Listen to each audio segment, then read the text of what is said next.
কথাখিনি ক'ব চেষ্টা কৰিছোঁ সো দ্য ৰাইজ মই গুৱাহাটীলৈ যোৱাৰ কথা আছিলে আজি কিন্তু কাম কানো দূৰলৈ নাযাবা অসমবাসী ৰৈ আছে গৰু পিতন খাবা হয় নহয় গাইজ কমেণ্ট এটা কৈ দিব দেই আৰু যিবোৰ ভিডিঅ' চাই সকলো এটা কমেণ্ট কৰিব আপোনালোকৰ মতামত জনাব দেই আৰু ন্যায় লাগিব আমাক অসমবাসী আৰু জুবিন দাক ন্যায় লাগিবই ইমানেই বেছি মোলৈ মেছেজ আহিছে আহিলে মাৰিম কাটিম প্ৰায় শাম কানো দূৰলৈ নাযাবা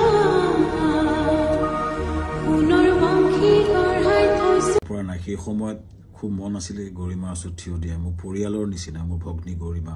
বা দল পৰিয়ালে আছিলে তই জুবিন দাক তই মাৰিবলৈ কিয় নিছিলি তই যদি নিৰ্দোষী হয় তই পলাই ফুৰিছিলি কিয় তোৰ লগত এই ঘটনাটোৰ পিছত থিয় দিব পৰা নাই কিন্তু কিয় পৰা নাই ৰাইজ গম পাইছে কাৰণ তই জুবিন দাক মাৰ্ডাৰ কৰিছ তালৈ নি পানে তই সাগৰত সাঁতোৰাৰ চলেৰে জুবিন দাক তই হত্যা কৰিলি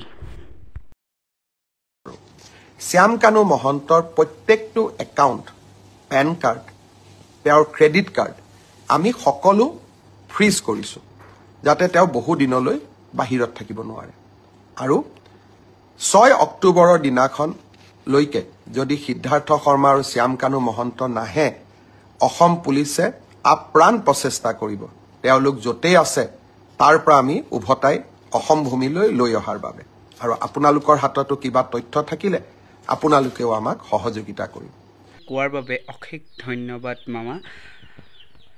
এতিয়া ভিডিঅ'টো চাওঁ আহক চাম